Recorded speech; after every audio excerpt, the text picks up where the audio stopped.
नमस्कार, आप देख रहे हैं जवाब तो देना पड़ेगा और आपके साथ मैं हूं मेघा कौशिक। आज हम बात कर रहे हैं गैंगस्टर लॉरेंस बिश्नोई की, यानी गैंगस्टर्स की। जयपुर के जी क्लब पर फायरिंग करने के मामले में गैंगस्टर लॉरेंस बिश्नोई का कच्चा चिट्ठा सामने आ गया। लॉरेंस जेल में मोबाइल नहीं देने पर जेलर तक को धमकियां देता था, उनके बच्चों को उठवाने और मारपीट का डर दिखाता था। और इतना ही नहीं, गैंग ने पुलिस कर्मियों के बच्चों को भी सॉफ्ट टारगेट करना शुरू कर दिया था। लालच देकर उन्हें क्राइम की दुनिया में शामिल किया जा रहा है। पुलिस कर्मियों के बच्चों से ही हथियार सप्लाई करवाए जा रहे हैं। रोहित गोदारा के गुर्गों को हथियार सप्लाई करने वाले 5 अपराधी पुलिस कर्मियों के बेटे निकले। हथियार सप्लाई में फिल्मी डायलॉग का भी कोडवर्ड के रूप में इस्तेमाल किया जाता है। लॉरेंस गैंग आनंदपाल के पैटर्न पर काम कर रही है। तो आज का सवाल यही कि क्या गैंगस्टर अब नए मॉड्यूल पर काम कर रहे हैं? क्या अब पुलिस वालों के बच्चों को शामिल कर पुलिस को ही टारगेट किया जा रहा है?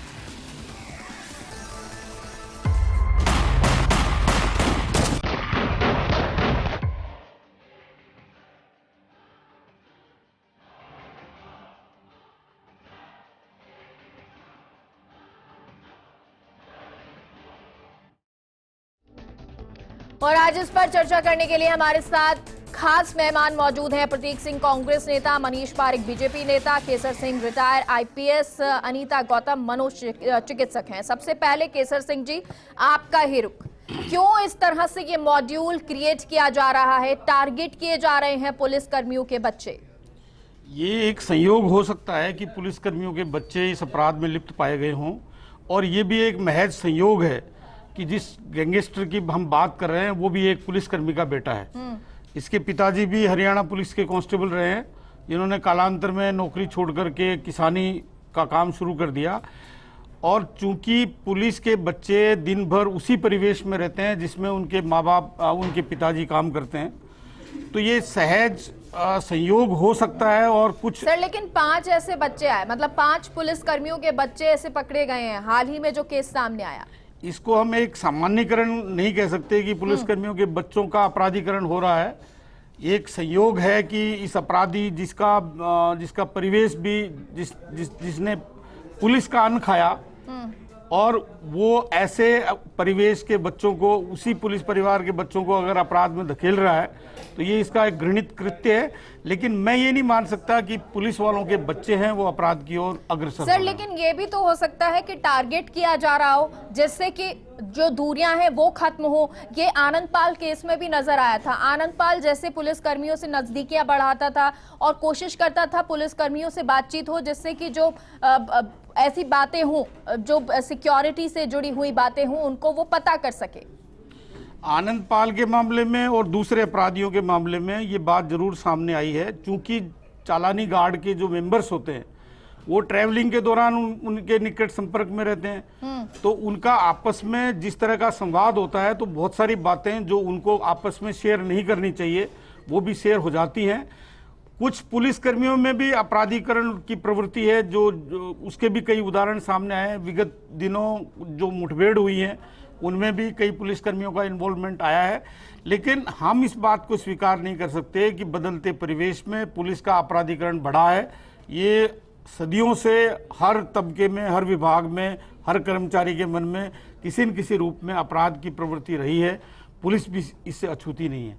ठीक है, अनीता गौतम जी, आप एक मनोचिकित्सक हैं, और हालांकि बात युवाओं की करें, युवाओं में अपराधों को लेकर देखा जा रहा है कि बहुत ज्यादा उस तरफ बढ़ते हैं। पहले ये कहा जाता था कि पेट पालने के लिए इंसान जो है वो अपराध की तरफ चला जाता है, लेकिन अब युवा बहुत ज्यादा इसकी तरफ बढ़ते हैं। शौक हो, लालच हो, या फिर ब्लैकमेल हो, किसी भी तरीके से।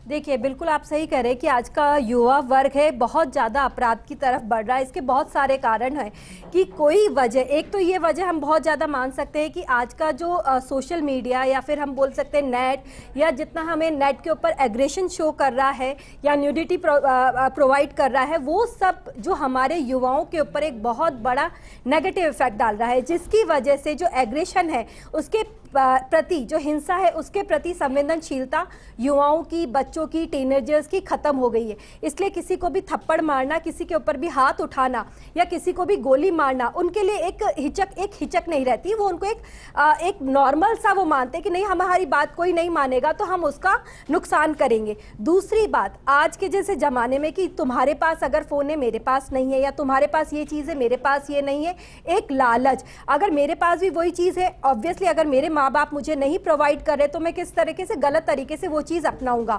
ये चीज़ जब बच्चों के मन में आती है तो ऐसे गैंगस्टर उन बच्चों को एक सॉफ्ट टारगेट बनाते हैं, उनको पैसा प्रोवाइड करते हैं और उस पैसे की वजह से ये बच्चे फ़ोन लेते हैं। या फिर अपना नशा है, नशा भी एक बहुत बड़ा कारण है कि नशे की वजह से भी कई बच्चे अपराध में लिप्त होते हैं।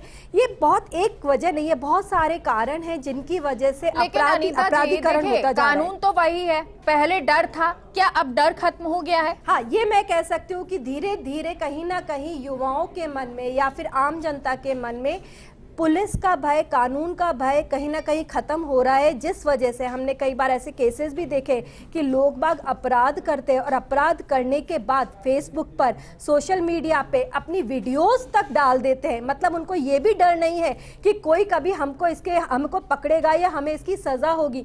कहीं ना कहीं हमें ये देखना पड़ेगा कि अगर कोई व्यक्ति अपराध करता है तो उसकी वो सज़ा मिले। हम पेपर्स में देखते हैं, हम मीडिया के अंदर देखते हैं कि अमुक व्यक्ति ने अपराध किया है, पर ये न्यूज़ आना कि अमुक व्यक्ति को अपराध की इतनी कड़ी सजा हुई है, ऐसा पेपर्स में बहुत कम आता है। कई बार अपराधी छोड़ दिए जाते हैं और जो अपराधी छोड़ दिए जाते हैं जब समाज में वापस आते हैं और एक वो गलत मिसाल तय करते हैं कि आप अपराध करो और खुले घूमो, वो बाकी ऐसे जो विकृत मानसिकता वाले जो बच्चे जी उनको बढ़ावा देते हैं। दो चीजें निकल कर आती हैं। एक, अनीता जी जो कहती हैं कि डर शायद खत्म हो गया है। केसर सिंह जी हालांकि ये कह रहे हैं कि इस तरह की चीज नहीं है कि पुलिस कर्मियों के बच्चों को ही टारगेट किया जाता है, लेकिन जिस तरह से 5 पुलिस कर्मियों के बच्चे जो हैं वो हथियार सप्लाई में मिलते हैं लिप्त, तो क्या एक मॉड्यूल क्रिएट किया जा रहा है? मेरा बात यह है कि जनरलाइजेशन तो नहीं होना चाहिए। हाँ, लेकिन दूसरी बात यह है कि जो कानून का एक डर होता है, इकबाल होता है, वो इकबाल में कमी आई है।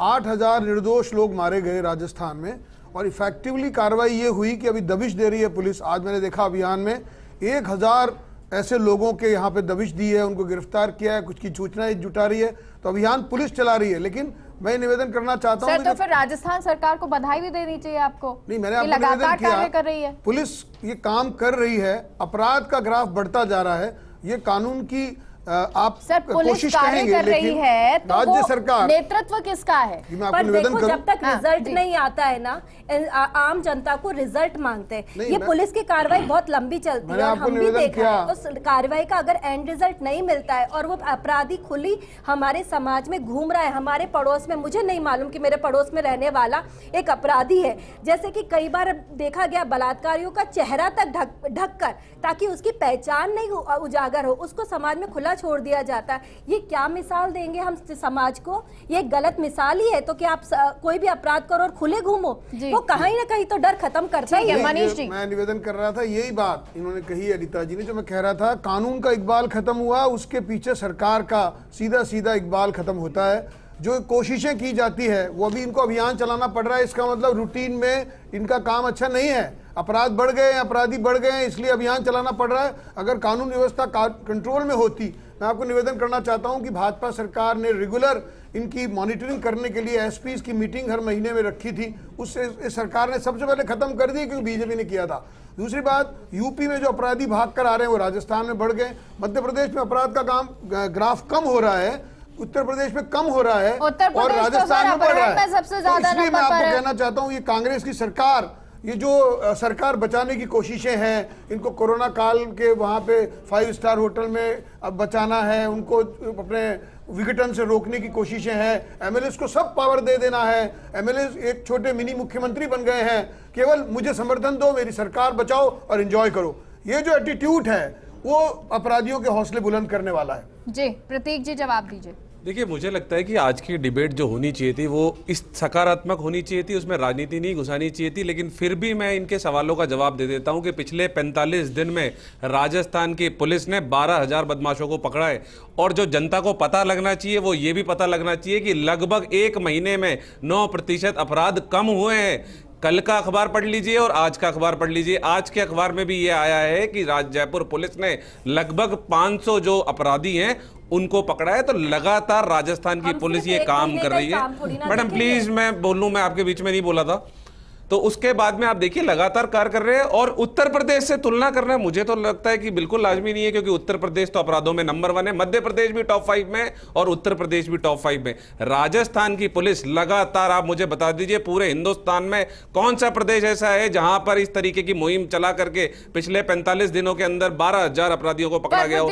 कौन सी पुलिस ऐसी है जहां पे अपराध कम हुए हो? आसपास के राज्यों से राजस्थान में सारे इसीलिए तो मुहिम चलानी पड़ी और मुहिम चला करके अपराधियों को पकड़ा। और मैं बता रहा हूं पूरे हिंदुस्तान के आप आंकड़े देख लीजिए, राजस्थान अकेला एकमात्र प्रदेश है जहां पे पिछले 1 महीने में 9% अपराध कम हुए हैं। और ये मैं नहीं कह रहा, ये कल के अखबार में, आज के अखबार में खबरें हैं। तो ये इसी तरीके से सरकार काम करती है। और हमारा तो मेन मुद्दा यही है कि भय मुक्त जो समाज हो और समाज के अंदर जितने भी असामाजिक तत्व हैं उसके खिलाफ लगातार कार्रवाई करने का काम राजस्थान की पुलिस कर रही है। जी, स्टार्टिंग जो सवाल ये था, आऊंगी मनीष जी आपके पास, लेकिन मेरा पहला सवाल इसलिए ये था पुलिस कर्मियों को लेकर, मैं किसी को टारगेट नहीं कर रही हूँ, ये इस तरह की एक रिपोर्ट कह रही है, वो इसीलिए क्योंकि जब एक गैंगस्टर किसी पुलिसकर्मी से दोस्ती करता है या उनके बच्चों को इन जो इस तरह की बुराइयां होते हैं उनमें लिप्त करने की कोशिश करता है, उनको लालच देता है या ब्लैकमेल करता है या किसी भी तरीके से, तो उसके लिए थोड़ा सा रास्ता साफ हो जाता है। उसको लगता है कि ये पुलिसकर्मी के बच्चे होंगे तो शायद थोड़ा सा इमोशनल टच आ जाए या हम बच जाएं। क्या इस तरह की मानसिकता पैदा हो रही है, इसीलिए ये टारगेट किए जा रहे हैं? मैं ये पूछना चाह रही थी। केसर सिंह जी। मैडम, ऐसा कोई भावना नहीं रहती किसी अपराधी के मन में। पुलिसकर्मी है वो इजी टारगेट है, क्योंकि एक पुलिसकर्मी का बच्चा जो गैंगस्टर अपराधी बना वो पुलिस के परिवेश को जानता है। और पुलिस परिवार में जो भी पुलिसकर्मी आते हैं वो भी इसी समाज से आते हैं। तो वो कोई एक अलग सैंपलिंग नहीं है उनका कि उनमें क्रिमिनलिटी हो और वो सहज रूप से किसी का टारगेट बन जाए। लेकिन जिस तरह के अपराध का माहौल बना है उसमें अभी जो मेरे पूर्व वक्ता कह रहे थे, सरकारें कोई अपराध नहीं कराती, कोई भी सरकार ये नहीं चाहती कि उनके कार्यकाल का कानून व्यवस्था की स्थिति कमजोर हो। लेकिन जो मूलभूत मेरे सेवा काल के दौरान मैंने जो महसूस किया और मैं सेवानिवृत्ति के बाद आज इस मंच से जो मैं महसूस करता आया हूं कि वर्तमान जो स्थितियां हैं उसके मूलभूत कारण क्या हैं, जो मैं कुछ इश्यूज हैं वो रेखांकित करना चाहता हूं। आज भी स्थिति ये है कि कोई भी गैंगस्टर अपराधी है उसको पकड़ने के लिए हथकड़ी की परमिशन कोर्ट से लेनी पड़ती है। इतना कमजोर बेल कानून है कि जो लगातार एक के बाद एक अपराध किए जा रहा है, पुलिस इतनी मशक्कत करके उसको जेल की सलाखों के पीछे भिजवाती है और वो एक बड़े बड़े बैरिस्टर्स की, कानूनविदों की फौज खड़ी करके कुछ ही दिनों में बेल करा लेता है। उस पर हम मौन रहते हैं। अनुसंधान की खामियों को आधार बनाकर हम बड़े से बड़े अपराधियों को उन्मोचित कर देते हैं। अभी आपने देखा होगा, एक कोर्ट ने फांसी की सजा सुनाई, दूसरे कोर्ट ने उनको बरी कर दिया। हमारा जो लॉ ऑफ एविडेंस है वो अप्रासंगिक हो गया। किसी जमाने में ये अंग्रेजों के जमाने का कानून था। आज हम कोर्ट के सामने तो कोई मुलजिम है उसका कन्फेशन मानते हैं, लेकिन जो इन्वेस्टिगेटिंग एजेंसी है उसके सामने उसका कन्फेशन हम मानते नहीं, कि पुलिस के सामने किया गया कन्फेशन कोई मायने नहीं रखता। हमारा जो अभियोजन है, 73 से पहले पुलिस के पास अभियोजन की शक्तियां थी। हमारा एक प्रोसिक्यूटर होता था, लेकिन जब से अभियोजन एजेंसी को स्वतंत्र किया गया तब से जो सजा की रेट है वो काफी कम हुई है। जेल के जो कर्मचारी हैं उनकी जो स्थिति है वो बेहद दयनीय है।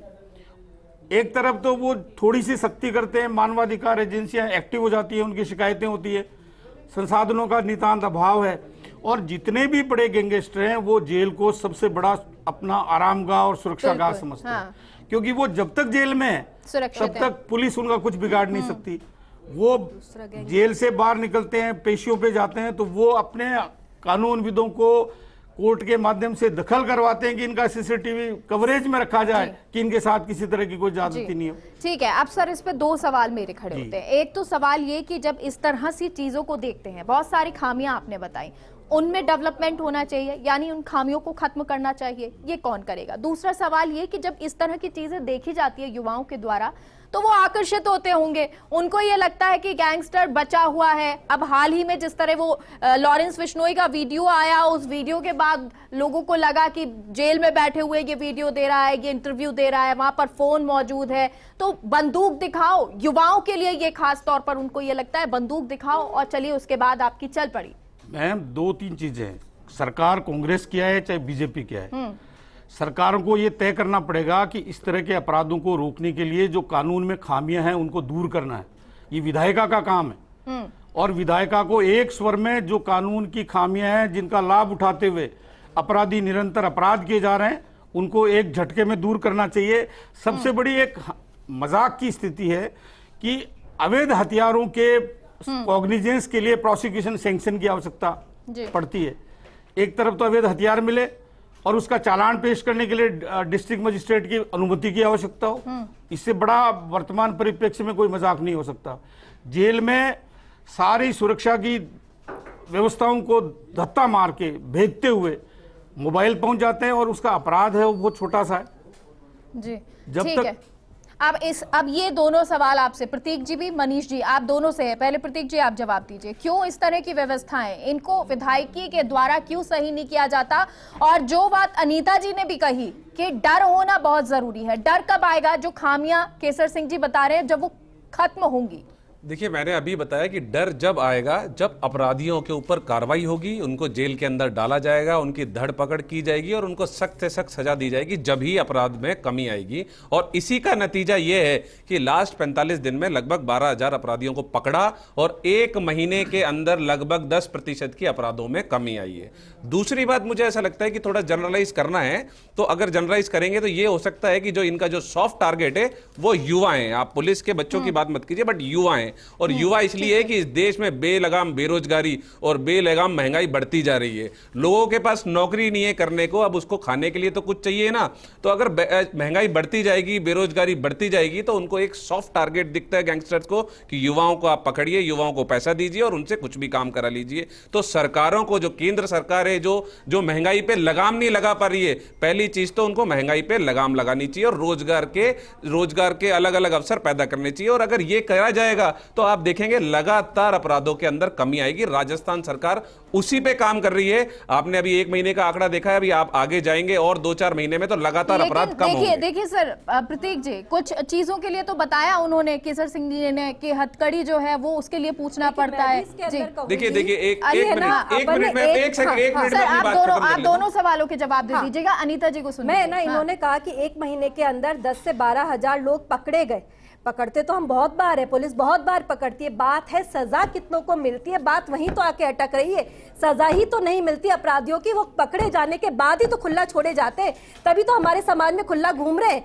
अभी आप कह रहे 10% कम हो गए, 12,000 लोग जेल में है, वो लोग सारे के सारे, इतनी जेलें हैं सारी भरी हुई है, 12,000 लोग राजस्थान के अंदर, बिल्कुल जेल में है राजस्थान के अंदर। जेल में आप कल की अखबार पढ़िए, बिल्कुल जेल में है। उसके पहले छोड़ दोगे आप उनको? कितने लोगों को आप कार्रवाई करोगे? मैडम, मैं आपकी बात का जवाब देता हूं। पुलिस का काम, सरकार का काम और न्यायालय का काम अलग अलग होता है। पुलिस का काम होता है अपराधियों को पकड़ना और न्यायालय का काम होता है उनको, उनके ऊपर उनको सजा देना। तो राजस्थान पुलिस, मैडम, मैं फिर काम सरकार का है ना, बिल लेकर आना। जो अभी सर ने कहा कि हमारे कानून व्यवस्था में वाकई में कई बार खामियां हैं। हमारा बम कांड हुआ, इतना बड़ा जयपुर पूरा दहल गया, उसके बाद हम न्यूज़ में क्या पढ़ते हैं अखबार के अंदर, सारे के सारों लोगों को बरी कर दिया गया। अगर हमारी कानून व्यवस्था ऐसे तो हम कैसे डरे नहीं कि कल को एक और बम फूट जाएगा, एक और इतने सारे जयपुर के अंदर बम फूट जाएंगे, कौन बचाएगा हमको? हम सरकार से तो उम्मीद करते और उसके बाद पुलिस से उम्मीद करते, इसके अलावा हम उम्मीद क्या करें? या तो घरों के अंदर हम एक पिस्टल लेके घूमे। मैडम मैं आपकी बात का जवाब देता हूं। जो आपने न्यायालय ने बरी किया है, वो न्यायालय की जो फैसला है उससे सरकार सहमत नहीं है, और सरकार ने ये बात बोली है कि हम ऊपर जाएंगे। और 2008 के अंदर ही बम ब्लास्ट हुआ था। 2008 में किसकी सरकार थी? 2008 के अंदर ही इसके अंदर क्लोजर रिपोर्ट लगी थी, तब किसकी सरकार थी? आप ये सवाल भाजपा के लोगों से भी कीजिए। ये मैं ये कह रहा हूँ, राजस्थान की जो सरकार है, तत्कालीन कांग्रेस की सरकार है, वो लगातार अपराधों को कम करने के लिए प्रतिबद्ध उस पर नहीं जाते। हम आज युवाओं पर बात कर रहे हैं, आज हम युवाओं पर बात कर रहे हैं, तो हम युवाओं पर ही रहते हैं, क्योंकि कानून व्यवस्था लचर हो सकती है और उसको विधायिका मजबूत कर सकती है, ये बात हो सकती है। और इसी पर अब प्रतीक जी आप जवाब दीजिए। देखिए, जो कानून की बात है, तो पिछले दिनों में आपने देखा था, मुख्यमंत्री जी ने बोला था कि जो संगठित अपराध जो राजस्थान में हो रहे हैं उसके खिलाफ हम कानून लेकर के आएंगे, और अब जो अगला सत्र होगा विधानसभा का, उसके अंदर हम वो संगठित अपराध के खिलाफ कानून लेकर के आएंगे। लेकिन तब तक के लिए हमने एक सघन अभियान चलाया हुआ है, और 12,000 जो अपराधी मैडम बोल रही थी वो बिल्कुल जेल के अंदर हैं, उनको कोर्ट के सामने पेश किया जाएगा। और वो जो अपराधी पकड़े गए हैं उन्होंने जघन्य अपराध किए हुए हैं, इसलिए वो जेल के अंदर हैं। और इसी के फलस्वरूप आप देखिए कि 1 महीने के अंदर लगभग 10% अपराधों में कमी आई है। कांग्रेस की सरकार बिल्कुल प्रतिबद्ध है राजस्थान को अपराध मुक्त करने के लिए। मनीष पारिक जी, अतीक अहमद का ताजा उदाहरण मैं आपको देती हूं। जब अतीक अहमद को पहले तो ये डर लगा कि उसका एनकाउंटर हो जाएगा, कोर्ट वो गया। अब जब दोबारा से उसको जेल में ले जाया गया तो उसकी सुविधाओं में तो कोई कमी नहीं आ रही, बाहर से खाना भी मिल रहा है, बातचीत भी हो सकती है, वो तमाम चीजें होती है। तो जैसा कि केसर सिंह जी ने कहा कि लगता है गैंगस्टर को, किसी अपराधी को, कि अगर वो जेल में है तो वो सुरक्षित है, उसका कुछ नहीं हो सकता। क्यों इस तरह की व्यवस्थाएं नहीं बनाई जाती हैं जिससे कि गैंगस्टर से एक मैसेज युवाओं में जाए कि अगर ये जेल में गया तो ऐसी बुरी स्थिति हमारी हो जाएगी? नहीं, वो आप मेरा मानना है मैम, टाडा है, उसका स्पेशल एक्ट है, उसकी जेल अलग है, उसका विषय अलग है। मैं आपको बताऊं, there is the rule of law, मेगा उसमें जो बात है वो है। लेकिन जो ये निवेदन मैं करना चाहता हूं, पिछले 26 महीने में 6,500 निर्दोष लोगों की जान गई, और इसमें अभी कुछ दिनों में अपराधी पकड़ रहे हैं, ठीक है। और मैंने इसलिए भी कहा कि जो पुलिस का मनोबल मैं कम नहीं करना चाहती भाजपा, वो जो भी काम कर रहे हैं अच्छा कर रहे हैं, लेकिन निवेदन एटीट्यूड का है। अभी भी ये बता रहे थे बात, उन्होंने कहा स्पेशल पीपी अपॉइंट नहीं किया, मुजाहिदीन के जो अपराधी थे ये इसके कारण हुआ। जो डबल एजी हैं वो कोर्ट में एक दिन भी नहीं गए, 2 बार। तीसरी बार जो संगठित अपराधी थे, जो बम ब्लास्ट के दोषी थे, उन लोगों ने पूरी फौज 14 लोगों की वहां खड़ी करी, और वो लोग यहाँ पे आज हम क्यों बात कर रहे हैं? करना चाहता हूँ, कानून तो था ही ना, लेकिन ये पैरवी करने वाले ही नहीं है। ये राजस्थान सरकार, कांग्रेस पार्टी की सरकार। क्लोजर रिपोर्ट तो आपकी सरकार में लगी थी, आपकी सरकार ने उसके ऊपर उनको छूट दी है। 4 साल में नहीं हुआ ये, 4 साल में कांग्रेस पार्टी की सरकार है, सरकार आपकी थी, धरना दे तब तो रहे हैं। आपने बोला नहीं कि ऐसी क्लोजर रिपोर्ट क्यों डाली है आपने? अरे धरना आप अपने मुख्यमंत्री के खिलाफ धरना दीजिए कि ऐसी रिपोर्ट क्यों आई? आपको छोड़ेंगे नहीं, वसुंधरा राजे जी आपको छोड़ेंगे नहीं। आप कहाँ लेके जा रहे हैं? पहली बात, वहां उस प्रकरण पे हमको लेके ही नहीं जाना, हमको युवाओं की बात करनी है, उनको कैसे डर ये मैसेज देना है, ये जरूरी चीज है ना, कि वो कानून व्यवस्था कैसे मजबूत हो और वो मैसेज जाए युवाओं में कि नहीं, हमें अपराध की तरफ नहीं जाना है। यही तो मैं कह रहा हूं, लुंज पुंज प्रशासन, लुंज पुंज सरकार, और उसके बाद में मंत्रिमंडल की दरकार, और बस कुल मिला के कुछ भी करो। लेकिन क्या मुद्दा है नहीं, कुछ भी बोल रहे हैं आप। छूट दी है, ये जो वहाँ पे पपलिया गुजर को खुला के ले जा रहे हैं। अरे पुलिस की तारीफ तो कर दीजिए थोड़ी सी, उसके बाद हमको समझा रहे हो, हमको समझा रहे हो कि एसपी को कौन सस्पेंड नहीं किया है, और जल्दी से नाबालिग बच्ची के साथ ठीक है सर, केसर सिंह जी जल्दी से जवाब दीजिए। आप मेरा ये जवाब आप दे रहे थे, शेर देखने आ रहे हैं लोग, और उसके बाद उनका कोई आरोप नहीं है। प्रधानमंत्री जा रहे थे शेर देखने, तो आपने गलत किया। मेरा मानना है मैम, खुद यहाँ पे ये जितने भी अपराधी हैं, गैंगस्टर अपराधी, ये सारे अपनी गैंग्स को ऑपरेट करते हैं जेलों से। जब तक जेल व्यवस्था में आमूलचूल परिवर्तन नहीं आएगा, जेलों को मजबूत नहीं किया जाएगा, जेल मैनुअल को सशक्त नहीं बनाया जाएगा, जेलों के अपराध को, उनका सजा को नहीं बढ़ाया जाएगा, तब तक हम कुछ नहीं कर सकते। मैं एक छोटा सा एग्जाम्पल इस लॉरेंस बिश्नोई का बता रहा हूँ। मैं और संदेश नायक, मैं एसपी था भरतपुर, संदेश नायक वहाँ कलेक्टर थे, हमने जेल का विजिट किया।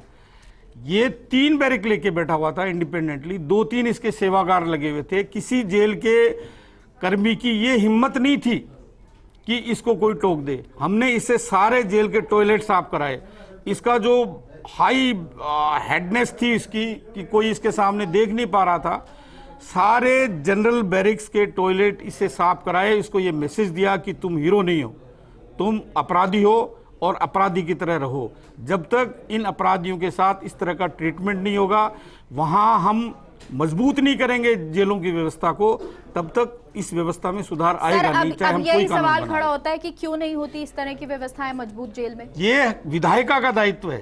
सरकारें बीजेपी की भी आई, सरकार कांग्रेस की भी है, लेकिन कोई भी सरकार इस कानून को बदलाव की कोशिश नहीं करती।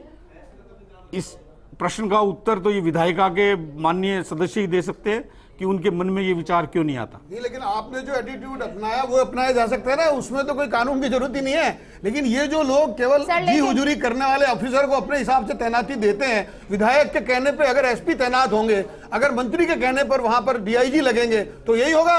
आपके जैसे अफसर का अरे वही एसपी तो पकड़ रहे हैं 12,000 अपराधियों को। कौन पकड़ के लाया? भारतीय जनता पार्टी के लोग थोड़ी पकड़ के लेकर के आए हैं वो 12,000 अपराधियों को। दिशा में कैसे ले जाया जाए? भाजपा के लोग पकड़ के लाए हैं क्या 12,000 अपराधियों को? आपने छुड़वा दिया उनको। युवाओं को अपराधीकरण से रोकने का एक बहुत सही और एक अचूक तरीका है कि अपराध के लिए जो मन में डर है वो समाज में होना चाहिए। समाज को ये दिखना चाहिए कि अगर कोई व्यक्ति अपराध करता है तो कानून उसको सजा देगी, सिर्फ पकड़ा नहीं जाएगा, उसको बकायदा सजा मिलेगी और ऐसे व्यक्ति समाज में खुले नहीं घूमेंगे। ठीक है, बहुत बहुत दूसरे लोगों को शुक्रिया मैम पहुंचा आपका, सके। और बहुत बहुत शुक्रिया आप सभी का, क्योंकि युवा समाज का आईना होते हैं, वो भविष्य होते हैं, और ऐसे में जरूरी है कि जब युवा इस तरह आपराधिक प्रवृत्ति की तरफ बढ़ रहे हों तो उनमें एक मैसेज जाए, और वो मैसेज हो डर का। और इसके लिए विधायिका को भी मजबूत कानून करना होगा, और पुलिस जिस तरह से कार्य कर रही है, खासतौर पर राजस्थान पुलिस जिस तरह से कार्य कर रही है, ये कार्य अनवरत करना होगा, जिससे एक संदेश कड़ा जाए। फिलहाल के लिए कार्यक्रम में इतना ही। आप देखते रहिए फास्ट इंडिया न्यूज। नमस्कार।